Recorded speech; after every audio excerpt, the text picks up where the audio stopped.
আম্মা আছে। আমি একদম দুষ্টুমি করি না, কই মাঝে মাঝে কই। তোমরা ভাবছো আমি কথা কি করে বলছি? হাই রাব্বা, আমি কথা বলতে পারি। আমার দিদি আমার কথা বলতে শিখিয়েছে। আমি যখন খুব বাচ্চা ছিলাম, আমার আঙুল চুষতে খুব ভালো লাগে জানো। আমি বাচ্চা ছিলাম তখন থেকে আমি আমার দিদির কাছে কথা শিখি। এখন আমি কথা বলতে পারি। আমি জানো বিস্কুট খেতে খুব ভালোবাসি। বিস্কুট, টফি, আইসক্রিম খেতে খুব ভালোবাসি। আমি একদম লঙ্কা খাই না, করলাও খাই না। তোমরা খাও? তোমরাও খেও না, একদম খারাপ। দুষ্টু সবজি, দুষ্টু খাবার খাবে না, হ্যাঁ? আমি ফল খাই, কলা খাই।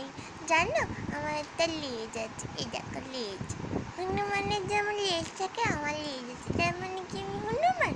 বলো, আমার মাম্মা আমাকে হনুমান বললাম, ভালো লাগে না। টাটা, তোমাদের সাথে পরে কথা বলবো, টাটা।